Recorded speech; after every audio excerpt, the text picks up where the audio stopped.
Over the millennia, humanity has addressed its prayers, fears, and hopes to the heavens, trusting in the benevolence of an all-seeing and all-knowing Creator. Our oldest sacred scriptures, especially the Old Testament, reveal a God who demands concrete demonstrations of faith, not just through prayers and good deeds, but through the literal shedding of blood on altars. This image of a deity who demands bloody sacrifices remains one of the greatest paradoxes of our spiritual heritage, a contradiction that few dare to openly question. If we sincerely contemplate these ancient texts, we are confronted with a disturbing question that echoes down the centuries. How could a God of infinite love and universal compassion demand the bloody sacrifice of innocent beings? And more importantly, could it be that we have confused the true nature of the divine with something completely different? The biblical narrative presents us with a disconcerting contradiction from its very first pages. After creating a world of perfection and harmony, the God described in the Old Testament seems to develop a peculiar appetite for the blood of his own creatures. This demand doesn't appear as something secondary or metaphorical. It is central to the relationship between the deity and his followers. As early as Genesis, we see Abel pleasing God with animal sacrifice, while Cain's vegetable offering is rejected, establishing a pattern that would resonate for millennia. Perhaps the most disturbing episode in this narrative is Abraham's near sacrifice of Isaac. Imagine the scene. A father takes his beloved son to the top of a mountain, ties him to an altar, and raises a knife to kill him, all because a divine voice has commanded it. At the last moment, an angel intervenes, but the message remains clear. This God is willing to test the loyalty of his followers to the point of demanding the lives of his own children. What kind of supreme deity would need such a test of submission? In the book of Exodus, this tendency intensifies. During the institution of Passover, entire families are instructed to sacrifice lambs and paint their doors with blood to prevent the death of their firstborn. The symbolism is unsettling. Only the shed blood could appease divine fury. And when Moses comes down from Mount Sinai with the 10 Commandments, including "Thou shalt not kill," it is the same God who establishes an elaborate system of almost continuous animal sacrifices. In Leviticus, we find meticulous instructions on how, when, and which creatures should be sacrificed. The details are extremely specific: how to cut up the animal, which parts to burn completely, how to collect and sprinkle the blood. Blood is life, says the text, and apparently this life force must be offered regularly to Yahweh. Why would an omnipotent deity need such offerings? What energy or substance is being transferred in these macabre rituals? Further on, in the establishment of Aaron's priesthood, we witness consecration rituals that involve the priests bathing in blood. Their fingers, ears, and garments are anointed with the vital fluid of sacrificed animals. The altar is constantly purified with blood, and the tabernacle itself, God's dwelling place among men, must be regularly sprinkled with the substance. The image that emerges is not of a temple of light and love, but of a place where ritual slaughter is the main form of communication with the divine. When the people deviate from this bloody cult, the punishment is severe. In the episode of the golden calf, thousands are slaughtered by divine order. When Aaron's sons offer strange fire, essentially performing the ritual incorrectly, they are instantly consumed by divine flames. The message is clear: this God not only accepts sacrifices, but severely punishes those who don't follow the precise rules for performing them. In the historical books of the Old Testament, we see kings like David and Solomon sacrificing thousands of animals on special occasions, a massive carnage considered a pleasing aroma to Yahweh. During the dedication of Solomon's temple, the number of animals sacrificed is so great that the texts only record that they were countless. The temple, with its altar permanently stained with blood, became the epicenter of Israelite religious life. Perhaps the most shocking thing is to realize that, at critical moments in Israel's history, the sacrificial pattern extends to human beings. Jephthah sacrifices his own daughter after making a thoughtless vow. During the war against Moab, the king of Moab sacrifices his firstborn son, an apparently common practice in the region. These narratives are told almost casually, suggesting that, within that cultural context, human sacrifice was not seen as something completely aberrant. The prophets eventually began to question this system. Isaiah, Micah, and others declare that God is fed up with sacrifices and prefers justice and mercy. This development suggests an internal theological tension, as if the tradition itself were beginning to recognize the incompatibility between a moral God and a God who demands blood. Yet even these prophetic voices don't completely abandon the sacrificial system. They only argue that ritual without ethics is empty. Faced with these biblical accounts, we are forced to ask uncomfortable questions. What need would an omnipotent creator have to demand the systematic death of his own creatures? If God is the source of life, why would his worship be so intrinsically linked to death? And even more disturbing, is this really the supreme creator speaking, or are we looking at something, or someone, completely different? Delving deeper into the Old Testament sacrificial system, we discover a complexity that is rarely discussed in Sunday sermons. The Levitical code established 5 main types of offerings, each with a specific purpose and symbolism. The olah, or burnt offering, was a sacrifice entirely consumed by fire, where nothing was used by the priests or the offerer, a total surrender to divinity. The mincha consisted of grain and vegetable offerings, often mixed with oil and incense. The zebach shalamim was the peace offering or communion offering, where only part of the animal was burned, and the rest shared in a ritual meal. The chattat, sin offering, was specifically designated for spiritual purification. Finally, the asham, guilt offering, served as compensation for specific transgressions against God or other people. The hierarchy of these sacrifices reveals intriguing theological priorities. The burnt offering, with its complete destruction of the offering, occupied the highest place in the system. The more valuable the animal, the more effective the sacrifice. A bull was worth more than a sheep, which in turn was worth more than a dove. This ranking created a system where access to the divine was directly related to economic power. The rich could offer superior sacrifices, while the poor were content with smaller offerings. Isn't this a fundamental contradiction for a creator who supposedly values all souls equally? The role of blood in these rituals was absolutely central. Leviticus 17 verse 11 explicitly states, "For the life of the flesh is in the blood, therefore I have given it to you on the altar to make atonement for your souls, for it is the blood that will make atonement for the soul." The priests collected the blood in basins, sprinkled it on the altar and, in special rituals, even on people. The great priest, on the Day of Atonement, Yom Kippur, would enter the Holy of Holies, the only time of the year when anyone could enter this sacred space, carrying sacrificial blood to sprinkle on the Ark of the Covenant. This fixation on vital fluid suggests something more than simple symbolism. The smell of the sacrifices is often described as an aroma pleasing to Yahweh, an expression that appears dozens of times in the Pentateuch. This anthropomorphic language suggests a deity who literally delights in the smoke and smell of burning flesh, an image difficult to reconcile with a transcendent, spiritual being. Some scholars argue that this terminology was purely metaphorical, but its constant repetition indicates its literal importance for the authors of the sacred texts. On special occasions, the volume of sacrifices reached industrial proportions. When Solomon dedicated the temple, 22,000 oxen and 120,000 sheep were sacrificed, a massacre on an impressive scale. The temple, consequently, was not a place of contemplative silence, but a ritual slaughterhouse where blood flowed in specially designed channels. The sound of the animals, the smell of burning flesh, and the sight of blood created an intense sensory experience, a far cry from the ethereal spirituality that many associate with religion today. The firstborn occupied a special position in this system. Although direct human sacrifice was eventually replaced by ritual redemption, the principle remained. The first fruits, whether animals, crops, or children, belonged to God. The firstborn of pure animals were sacrificed. Impure ones, such as donkeys, could be redeemed by a lamb or have their necks broken.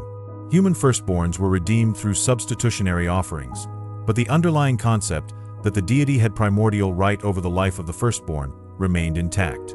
The extreme precision required in these rituals is revealing. Defective offerings were rejected. Animals with any imperfection were considered unfit for sacrifice.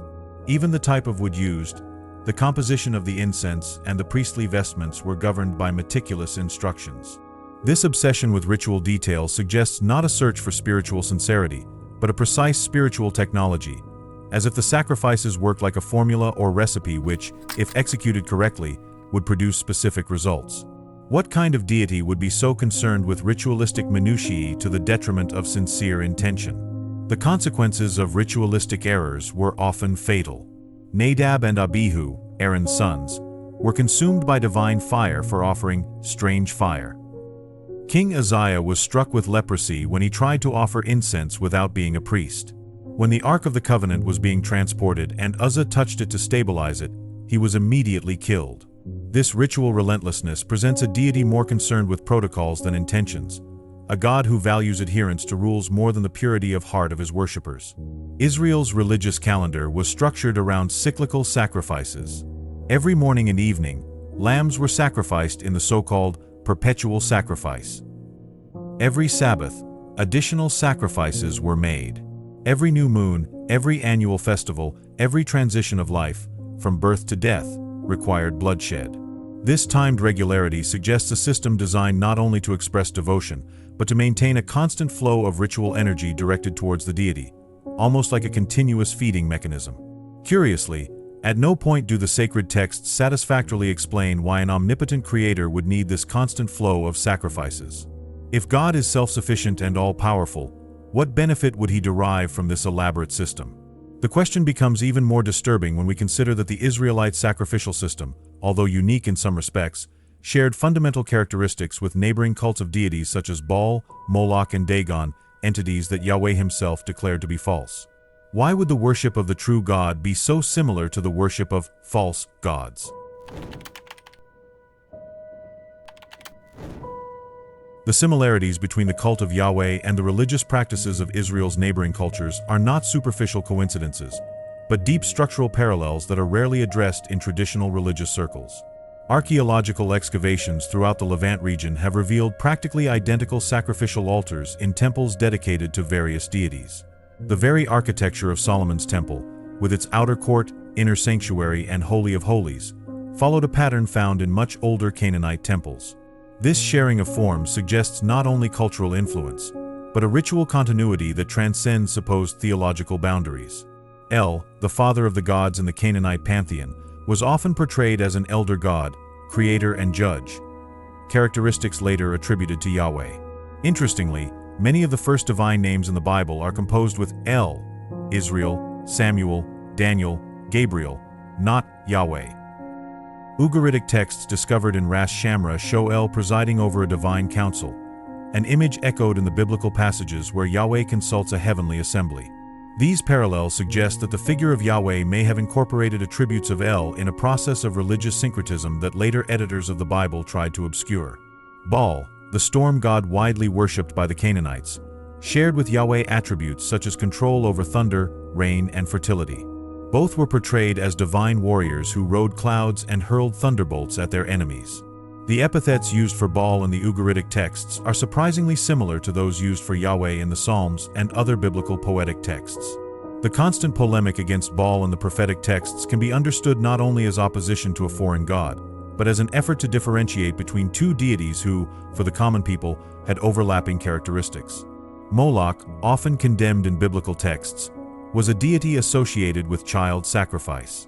The term "passing through the fire," used in relation to Moloch, describes rituals where children were burned as offerings. Tragically, there is archaeological evidence that similar practices also took place in Israelite contexts, especially in periods of crisis. The Valley of Hinnom, near Jerusalem, contains the remains of children's cemeteries associated with sacrificial rituals. Even more disturbingly, some scholars argue that the story of Isaac's sacrifice was not originally about the substitution of human sacrifice for animal, but an ideological text explaining this transition in Israelite cultic practices. The goddess Asherah, El's consort in Canaanite mythology, often appears in the biblical text as an object of condemnation. However, inscriptions discovered at Kuntalat Ajrud in Sinai, dating from the 8th century BCE, contain blessings in the name of Yahweh and his Asherah. Graphic representations accompanying these inscriptions suggest that, for some Israelites of that period, Yahweh was not worshipped alone, but as part of a divine pair. The religious reforms of kings such as Hezekiah and Josiah, who removed Asherah poles from the Temple of Jerusalem itself, indicate that this divine association was not peripheral, but central to popular worship. The god Dagon of the Philistines, often represented as an adversary of Yahweh, shared similar sacrificial rituals with him. When the Ark of the Covenant was captured and placed in Dagon's temple, the biblical narrative presents this as a confrontation between deities. However, the ease with which the Ark was integrated into the Philistine temple suggests ritual compatibility. Both cults functioned with similar logics, only dedicated to nominally different deities. This structural compatibility between supposedly antagonistic cults raises profound questions about their true origins. Hittite, Egyptian, and Mesopotamian texts describe elaborate sacrificial rituals in terms strikingly similar to those found in Leviticus. The idea of sacrifice as food for the gods appears explicitly in Mesopotamian texts and implicitly in biblical texts. When we read in Leviticus that certain sacrifices are bread for their god, we are faced with a concept shared throughout the region: deities who somehow derive sustenance or satisfaction from sacrificial offerings. This materialistic understanding of divinity contrasts sharply with the later concept of a transcendent and self-sufficient God. The tablets from Ugarit reveal that the role of blood in Canaanite rituals was almost identical to that described in the Bible. Ritual texts specify how blood should be collected, sprinkled, and poured at the base of altars, procedures parallel to those described in Leviticus. Even the explicit association between blood and life, fundamental to biblical sacrificial theology, appears in ritual texts from neighboring cultures. This uniformity suggests a shared regional understanding of the special power of blood as a conductor or transmitter of life force. Particularly revealing is the evolution of the divine name. Linguistic studies indicate that Yahweh may have originated in the Midian region, associated initially with a volcanic or storm god. Its introduction into Israel, associated with Moses, suggests a fusion between this desert god and the El worshipped by the patriarchs. Inscriptions found at Serabit El-Katham in Sinai mention YHW in a Midianite context centuries before the supposed Mosaic period. If Yahweh was originally a specific regional deity, how did he come to be identified as the universal creator? The emerging pattern of these parallels suggests not a single, exclusive revelation to Israel, but an ongoing regional religious evolution where deities were merged, separated, and redefined in response to political and cultural realities. Later prophetic texts, especially Isaiah and Jeremiah, begin to articulate a more universalistic and ethical vision of Yahweh, distancing him from the characteristics shared with neighboring deities. This theological evolution can be seen as a gradual purification of the divine concept, distancing it from the origins shared with other regional cults. Faced with this evidence, a nagging question emerges. If the Yahweh of the Old Testament shares so many characteristics with earlier deities who demanded bloody sacrifices, some even of children, is he really the supreme and transcendent creator of the universe? Or are we dealing with a regional entity that, through complex historical and religious processes, was gradually elevated to a cosmic position that it did not originally occupy?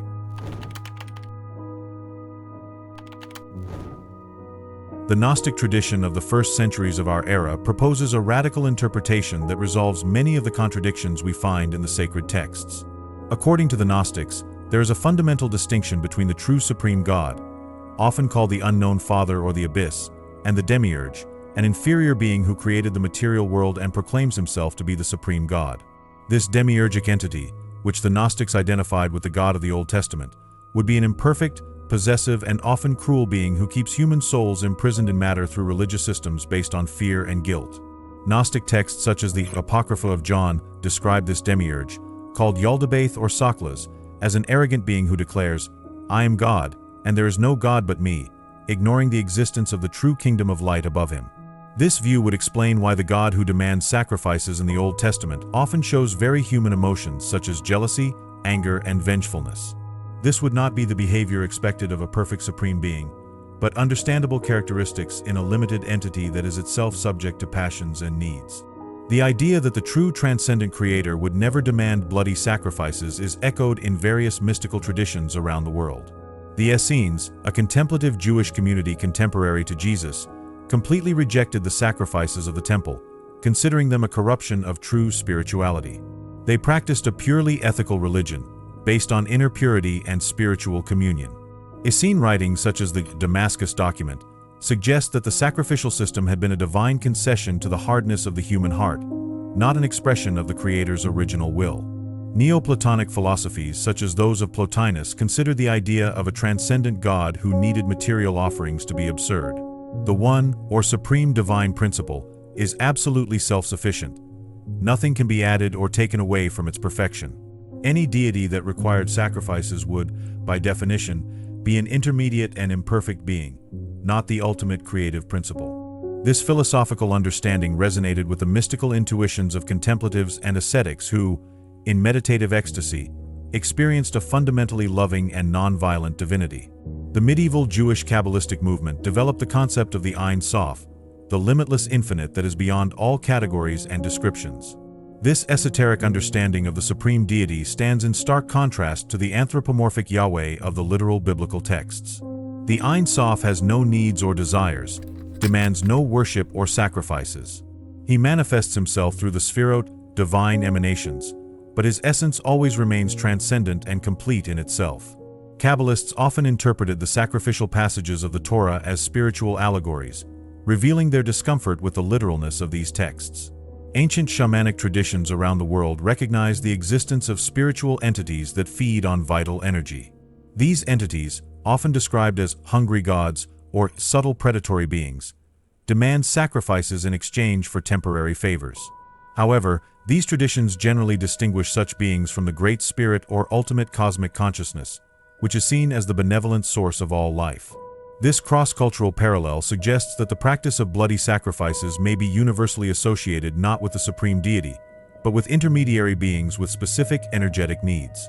The Nag Hammadi manuscripts, discovered in Egypt in 1945, include texts such as the Hypostasis of the Archons, which explicitly describe how the demiurge and his archons, rulers, divert the energy of human worship towards themselves, intercepting it before it reaches the higher realms of true light.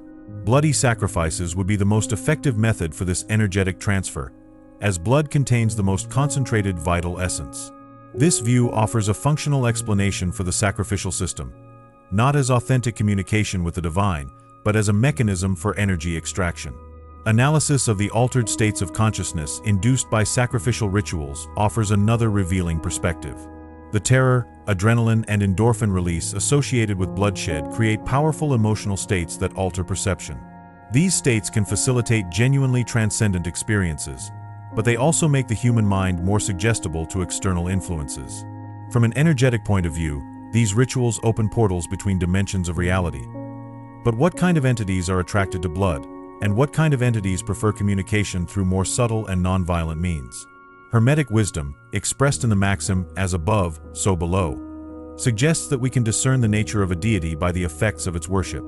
A god who demands bloody sacrifices tends to produce cultures marked by rigid hierarchy, domination, and institutionalized violence. In contrast, traditions centered on deities that emphasize compassion, knowledge, and unconditional love tend to foster more balanced and peaceful societies. This observable pattern suggests that different forms of devotion channel qualitatively different energies, some conducive to spiritual liberation, others to entrapment in cycles of violence and fear. Even within the Judeo-Christian tradition, prophetic voices have repeatedly challenged the centrality of sacrifice. Isaiah declares in the name of God, "What use is the multitude of your sacrifices to me? I have had enough of the burnt offerings of rams. Do not continue to bring vain offerings. Incense is an abomination to me." Hosea proclaims, "For I want mercy and not sacrifice, and the knowledge of God rather than burnt offerings." Jesus quotes this passage, suggesting a continuity with this prophetic critique of the sacrificial system. These voices seem to intuitively recognize that the true divine transcends the blood economy that dominated ancient religions. In the light of these mystical and esoteric traditions, a disturbing possibility emerges. What if the sacrificial system was not a path to the authentic divine, but a detour? What if the true creator, the primordial source of all consciousness and love, had never demanded blood, but only spiritual awakening, compassion, and direct knowledge? This perspective would not only resolve the theological contradictions of the Old Testament, but would also explain why mystics from all traditions, when they reach deep states of consciousness, converge on descriptions of a fundamentally loving, nonviolent, and non-possessive divine, radically different from the jealous God who demands bloody sacrifices. The traditional Christian narrative presents Jesus as the Lamb of God who takes away the sin of the world, the definitive sacrifice that ends the need for continuous bloodshed. This interpretation, elaborated mainly in the Pauline epistles and the Epistle to the Hebrews, seems to offer a resolution to the problematic sacrificial theology. God demanded blood, but has now provided the perfect sacrifice, ending the cycle. At first glance, this seems like a positive theological development, eliminating the need for constant animal sacrifices. However, a deeper analysis reveals that this interpretation, instead of transcending sacrificial logic, dramatically reinforces and amplifies it. The idea of Jesus as a vicarious sacrifice keeps intact the fundamental premise that the divine requires blood to forgive. It just transfers this requirement from animal blood to the blood of a perfect human being. Instead of questioning why a loving God would need any blood to forgive, this theology normalizes the notion that divine justice operates through substitutionary violence. As theologian René Girard observed, this sacrificial interpretation can inadvertently perpetuate the cycle of sacralized violence that characterized ancient religions, now in a new guise. Some scholars point to an evolution of the understanding of Jesus within the New Testament texts themselves. The Synoptic Gospels, Matthew, Mark, and Luke, contain relatively few references to the sacrificial significance of Jesus' death, focusing more on his teaching about the kingdom of God and his critique of the religious structures of his time. Jesus is shown quoting Hosea, "I want mercy, not sacrifice," a direct criticism of the sacrificial system. It is mainly in later traditions, especially in the Pauline and Johannine writings, that the sacrificial interpretation gains centrality. Alternative interpretations of Jesus' death existed in the early Christian communities. Gnostic texts such as the Gospel of Philip suggest that the true meaning of the crucifixion was not to satisfy divine justice through bloodshed, but to expose the violence inherent in the religious and political systems of the material world. The resurrection would not be a return to physical life, but the demonstration that Christ consciousness transcends the limitations of matter and death.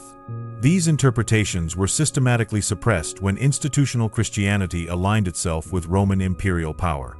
The ransom theory, popular among many early church fathers, offers another perspective. In this view, Jesus' death was not a payment to God, but a ransom paid to the devil or to the principalities and powers that held humanity in spiritual slavery. This interpretation, although problematic in some respects, at least shifts the bloodlust from God to lower entities, a step in the direction suggested by the Gnostic traditions that distinguish the true creator from the sacrifice-hungry demiurge. Even in the Orthodox tradition, dissenting voices questioned the sacrificial interpretation. Gregory of Nazianzus, a 4th century church father, asked, "To whom was the blood shed for us offered, and why? If to the Father, I ask first, why? We were not held captive by him. And then, would the Father accept the blood of his only begotten Son while rejecting the sacrifice of Isaac?" This penetrating question, asked by one of the Church's leading theologians, suggests that discomfort with sacrificial logic has never completely disappeared even within the dominant tradition. Anselm's satisfaction theory in the 11th century, which would become the basis of the Protestant doctrine of penal atonement, drastically reinforced the sacrificial aspect. In this view, divine justice demands punishment for sin. God cannot simply forgive without his honor being satisfied through punishment. Jesus, as the perfect victim, absorbs the punishment we deserve. This medieval interpretation, deeply influenced by feudal concepts of honor and debt, paradoxically returns to the logic of the Old Testament where blood is necessary to appease divinity. Christian mystics like Juliana of Norwich offer a counterpoint to the dominant sacrificial theology. In her Revelations of Divine Love, Juliana describes visions of a fundamentally loving God, without anger or desire for punishment. For her, Christ's suffering was not to satisfy a divine demand for retributive justice, but an expression of solidarity with human suffering. "I saw no anger in God," she writes, in clear contrast to interpretations that emphasize divine wrath only appeased by the blood of Christ. The perpetuation of sacrificial theology has had profound social and psychological consequences. By sacralizing redemptive violence, the idea that innocent suffering can pay for evil, this interpretation inadvertently legitimized oppressive structures. Colonizers justified the subjugation of indigenous peoples as a sacrifice necessary for their salvation. The suffering of the oppressed was often spiritualized as participation in the sufferings of Christ, rather than injustice to be fought against. On a psychological level, this theology can foster dynamics of chronic guilt and self-punishment, where personal sacrifice is valued above integral human flourishing. Contemplative traditions within Christianity often arrived at non-sacrificial understandings of Jesus through direct experience. Mystics such as Master Eckhart, Teresa of Avila, and St. John of the Cross emphasized direct union with the divine through the silencing of the mind and the opening of the heart. In these traditions, The blood of Jesus is understood more as a symbol of the alchemical transmutation of consciousness than as a literal payment to an offended God. This esoteric reading suggests that the deeper meaning of the crucifixion may have been encoded to preserve it from literalist interpretations that would reinforce, rather than transcend, the sacrificial paradigm. Against this backdrop, a question emerges. Is the sacrificial interpretation of Jesus' death really aligned with the transformative mission he came to fulfill? Or would this interpretation be a regression to the very religious structures he came to transcend? A tragic case where the revolutionary message was reabsorbed by the paradigm he came to overcome. If Jesus really represented the true creator, as opposed to the bloodthirsty demiurge, his crucifixion could be understood not as satisfying this appetite for sacrifice, but as its ultimate exposure, finally revealing the predatory nature of a religious system based on blood and guilt. When we look at the phenomenon of religious sacrifice through a broader anthropological lens, revealing patterns emerge. In practically all ancient civilizations, from the Aztecs to the Mesopotamians, from the Greeks to the Hindus, we find structurally similar sacrificial practices. This universality suggests something profound about human psychology and our relationship with the invisible. Sacrifice materializes the intangible. It makes concrete the abstract process of communicating with forces beyond ordinary perception. Shedding blood creates a visceral bridge between the visible and the invisible, generating an intense emotional and sensory experience that few other rituals can match. Modern neuroscience reveals that rituals involving bloodshed activate primitive brain regions associated with fear, submission, and also transcendence. Witnessing or participating in sacrifices triggers a cascade of neurochemicals, adrenaline, endorphins, endogenous DMT, that can induce altered states of consciousness. These states are often interpreted as communion with the divine, but this interpretation depends entirely on the cultural context. The same neurological experience can be understood as contact with gods, ancestors, archetypes, or alternative dimensions of reality, suggesting that sacrificial ritual functions as a technology for altering consciousness, regardless of the specific theology that frames it. The energetic dynamics of sacrifice deserve spéciale considération. Esoteric traditions from various cultures suggest that the moment of death releases a substantial amount of vital energy, or prana. This energy, particularly potent in the blood, considered the vehicle of the soul in many traditions, can supposedly be directed through ritual intention. The crucial question becomes, where or to whom is this energy directed? If there really are non-physical entities capable of absorbing or feeding off this energy, sacrifice could be understood as a literal mechanism of energy transfer, not just a symbolic expression of devotion. Significantly, Western and Eastern ceremonial magic distinguish between higher and lower entities. Higher entities, associated with qualities such as wisdom, compassion, and harmony, rarely require bloody sacrifices, preferring offerings such as incense, flowers, or simply conscious attention. Lower entities, associated with power, control, and materiality, often require blood or other vital fluids. This cross-cultural spiritual taxonomy suggests an intuitive understanding that the appetite for bloody sacrifices is characteristic of less evolved beings, not truly transcendent consciousnesses. The role of collective trauma in perpetuating sacrificial systems cannot be underestimated. Civilizations that experienced severe natural or social catastrophes often developed or intensified sacrificial practices, as if the horror of sacrifice could somehow exorcise the even greater horror of existential uncertainty. A traumatized population becomes more susceptible to believing that only extreme measures can guarantee safety and cosmic order.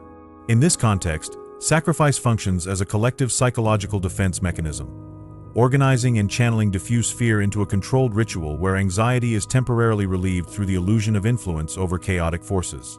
A particularly provocative perspective comes from the ancient astronaut hypothesis, popularized by authors such as Zecharia Sitchin and Erich von Däniken. According to this theory, extraterrestrial entities visited Earth in ancient times and were interpreted as gods by primitive cultures. The sacrifices could have been mechanisms for collecting human genetic or biological material for study or experimentation. Although speculative, this hypothesis offers a materialistic explanation for the strange obsession with blood, specific organs, and precise rituals that characterizes so many ancient sacrificial systems, including the Levitical one. More grounded is the sociological analysis that sees sacrifice as a mechanism of social control. By defining who can perform sacrifices, priests; who can benefit from them, elites; and who must provide the offerings, lower classes. The sacrificial system codifies and sacralizes social hierarchies. Access to the divine becomes mediated by specialists with esoteric knowledge, creating psychological and material dependence. In this sense, the real food generated by sacrifice would be social power for priestly castes and rulers, who legitimize themselves as exclusive intermediaries between the people and supernatural forces. Alchemical symbolism offers an even deeper reading. The true sacrifice would not be external, but internal, the transmutation of the lower nature of the human being. The blood represents the life force which, instead of being poured out externally, must be directed towards internal transformation. In this esoteric interpretation, the true altar is the human body itself, and the genuine sacrifice is the overcoming of the separative ego. Interestingly, many mystical traditions have independently arrived at this understanding.